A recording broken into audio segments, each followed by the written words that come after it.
Hello, guys. Good day. This is Anne of Reinforcement Club, your fellow positive reinforcer. Today, I'm just going to share to you the things I wish I knew before moving in Ireland. I'm going to share to you the good, some challenges and the unexpected, the, should I say, sort of culture shock. When just the same thing as when, way back when I went to Saudi to work in there, another cultural shock. And the way when you travel, you're gonna come across a couple of culture shock too. That there are things that you're gonna witness or experience, things that you've never seen or felt or encountered in your entire life. And then there you go, it's just in front of you, and you gotta do it. You gotta deal with it. You gotta live with it. Ta-da! And but before you leave with those new cultures, initially you're gonna get shock. Oh, but not too bad, not too bad. It's all manageable so far. And speaking about the good things here, there's actually a lot of good things here in Ireland. Number one is the better opportunities and career growth.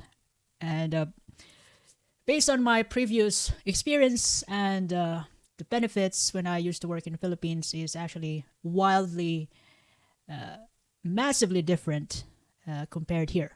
So should I say it's kind of better here?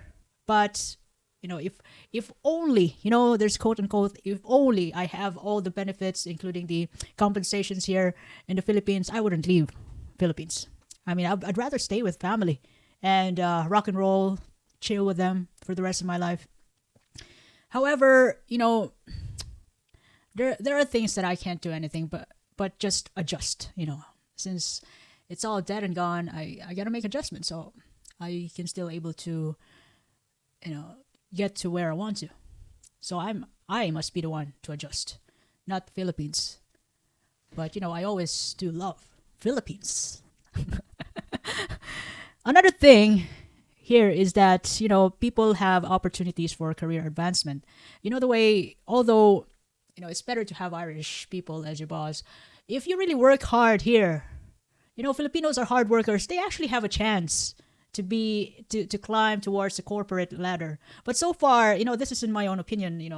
According to the people I know, they're not quite interested about the positions. They're kind of into the compensation and the positions. They're not after that. Maybe because most of the people I know are actually they're in the 30s, so they don't want to deal about the hassles. They want the money, the overtimes, the night shifts, the weekends, Sundays, the double pay. So I wouldn't blame them. And besides, people are different. We have different priorities, especially as we grow older. When you were young, you want to be the boss, you want to be the best of the best. And as you grow older, you don't, especially when you're about to go nearly 60, you don't give a heck about it anymore. You just want to have a good life. So as we grow older, our priorities change because as we grow older, our responsibilities are also changing. We're much careful now with our sanity, our well-being, our health, our family. So compared to when we were younger, it's a huge difference. And here in Ireland, I would say that it's a better working condition. Even though it's kind of busy, you're well compensated, and people here they're concerned about their workers' well-being. Just like, for example, we actually had a storm that was in the way back January 24. That was U1 or E1. That storm, I don't know how to say it, to be honest. And there was a national warning for the entire people that no work, no class, no public transport. So as the result of that, there's actually not as much as the casualties in the Philippines during storm, and that's what I really like about here. I have time for myself. I am with myself, and I can work on my schedules, and I don't go to work forcibly. The working conditions here is totally grand. It's great, and I could say it's a better compensation because you know the way when you are an expat, you it means that your compensations are quite less compared to to the country where you're going. So that's why I'm saying that yeah, it's better here. I'm not sure about those people who lived here for a while, who was raised here. I have no idea, but for me personally, I'm happy. It's already a blessing. Thank you very much. And another good thing here is that you could actually uh, work on your work life balancing. You can have family time. You can do part time. You can work 24 hours. It's all up to you. And you can go on holidays, which in which Ireland is just in Europe, so you can go to Spain. You can go to Portugal in an hour or two. It's not a long way, and the fare it's actually manageable. It's sometimes it's economical when you get a chance to. And the people here, I would say it's they're welcoming. They're welcoming us. They're great. They're kind. They smile at you. I'm not sure in the city, but here I live in the countryside, so they smile at you, say hi, hello. They're polite. I would say they're polite and diplomatic. They're gonna talk to you, talk out your problems. You can speak to them with all the respect. You can speak to them nicely. You can say anything inside your head nicely, in a kindly manner. And in terms of cultural experiences, it's another advantage. Though I got exposed to Irish culture, like the pubs. We call them bars in the Philippines. Let's go to the bar, but here pub. They call it pub. And St. Patrick's Day is also coming, which is a big deal for the entire country. They're gonna celebrate for that. They're gonna drink, and I've also met good friends, good Irish friends, and I have a chance almost every day to try their food, and I also tasted new foods. And here we actually have a supportive Filipino community. So, and there are actually a lot of people who's going to help you out in the workplace, your fellow Filipinos. Although some of them, you wouldn't able to understand, but most of them, they're going to support you. They're going to cheer you up, and they're always there to talk to you, to share their experience when they were just starting out. So that's what I did. I keep talking to them. The challenges here, the things that I wish I knew, was actually the number one is weather, and homesickness, especially Christmas and New Year. Oh, Philippines, love Philippines. Weather, it's always gonna be rainy. I mean, majority of the year, cold. Should I say cold? Because the common, the usual temperature in the Philippines is always been above 22 degrees. And the summer here, the Irish summer is 22, 23 degrees, which is, I love it. But the summer in the Philippines, I don't know if I love it. It's just, I can tolerate it, should I say it that way. And another thing I wish I knew was the cost of living. I was kind of, should I say, appalled or surprised the first month or first 2 months. I mean, should I say 3 months? Because first 2 months we were sponsored by the hospital. And the third month, yeah, I'm the one. I was the one paying it.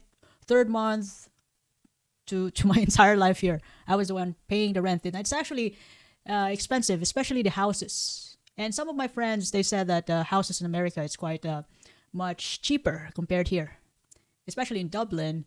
And the compensation in America, it's better than here. But I still pick here. I love Ireland. Yes, but yes, indeed, the cost of living is kind of is expensive, and rent is going to eat out a large portion of your salary. Plus, you have to pay the electric as well as your needs, groceries if you have a car, gas, and then your transportations if you don't have a car. So you got to add that up, and then yeah, it's gonna eat a lot from your salary, a huge fraction of your salary. But overall, if you know how to really take care of your money, you can actually you can always find a way to save. Just like what I did. I'm not saying that I'm the best, but if you want to save money, you will always find a way. Because you can always find a way also to spend your money here. You got the best brands in the city, and Amazon is just one click away. So there are also, should I say, invitations or temptations online and offline. So if you want to save money, it's still going to be up to you. It's not about your salary. Anyway, and another thing, another challenge that I encounter is the cultural adjustment. The differences of the culture in the workplace, the patient expectations, the social interactions. And what I have found out is that other than the accents, uh, people from different places in Ireland, they have different ways of communicating. Sometimes it's a different way of different accents that you have to deal with it. And, they people love to talk. They're actually kind. They're respectful. They're polite. They're like they're always open for talk to you. It's just that in my position, there are times when I couldn't understand. Although I would love to hear what they're telling me, but I just do my best to be present there and then do the understand the body language that maybe the what he's saying is good or is he upset, and then I'm gonna then ask a follow-up question. But so far, I could say that they're all good people here. Majority of the people in Ireland, Irish people, I love them. Although there are some differences, but it's not. For me, I personally say that it's never a hindrance at all. And in terms of visas and residency issues, yes, the renewals as well as the application for citizenship will, you got to pay the price. I wouldn't say that it's expensive or cheap, but if you want something, you got to pay the price. That's how it works. In all aspects of life, if you want something really bad, or if you want to aim something, you got to pay the price. I wouldn't say that it's cheap. I would say indeed it's costly, but you got to pay the price. And so far, it's not really. Yeah, it's actually the price. It's manageable. You can do it. You just save a couple of bucks.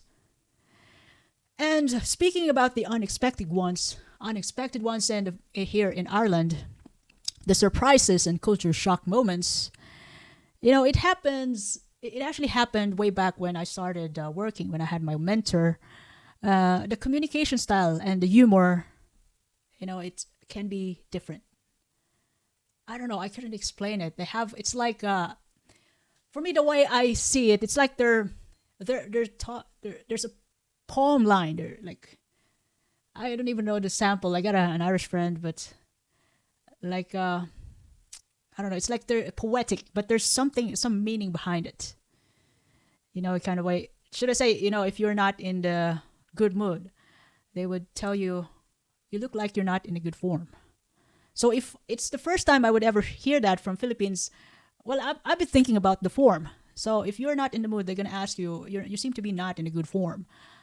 But at first I didn't understand that. They're kind of like read between the lines, and yeah, I'm still working on it. Although some of them, my friends taught me about it, and so far, I'd say that once again, it's not a hindrance to build relationships with the people here, and I still do love it. I still do love them. And speaking about the healthcare system, it's also different. Here, you have to be checked by the GP, and then you get the referral to the tertiary hospitals or secondary hospitals. But in the Philippines, you can immediately be seen by a consultant right away, straight away, as long as you have money. Here, you have to undergo GP and then hospital, and you get queue there. If you need a surgery or cholecystectomy or anything, you're gonna get a queue to be checked in a tertiary hospital by means of a GP referral. So it depends on you're gonna be catered by the tertiary hospitals, big hospitals here, depending on on the urgency of your condition. Otherwise, you're gonna be in a queue. It depends on the urgency, once again, of your current condition. And lastly, another culture shock that I've experienced, which is really common. You know, the Filipino foods, Jollibee, anyhow, fresh seafoods, fresh fish. Oh gosh, fresh vegetables, fruits from Philippines, food cravings, Filipino food cravings. Yes, I do love and miss them. Since the first day I landed in Ireland, I was looking for barbecue. You know, the inihaw and then the intestine. Even mang inasal, sisig. You can't just get them here. Halo halo, you can't just get them here. You just have to make it yourself. No, it's already cold in Ireland. But if I get to have a chance to eat halo halo, I would, because that's Filipino halo halo. But you have to make it here. It's not available all the time. Should I say it's never going to be available. That's not their type of food. So I hope I've shared something valuable today. And before you go to abroad, you got to think about this stuff. And when you go to Saudi, I would suggest, or not only in Saudi, America, or anywhere in the world, I would suggest to research about the cost of living, the weather, culture, their communication. It's all important. Things that you have to know, you need to know before you plunge yourself into that place. But whatever will be the changes that you have to undergone, everything. I believe that everything in life is negotiable. If you really want it, if you want to live in a certain place, I don't think that you will ever find any excuses not to reside, to stop you from building relationship with the people to the place where you want to reside. You want to live, you want to work. So if you ever love this episode today, you can share this to your family and friends. You can follow me in YouTube, Facebook, Spotify, Apple Podcasts, even in Amazon Music. Reinforce Me Club, I do appreciate your time and have a lovely day ahead. Thank you very much.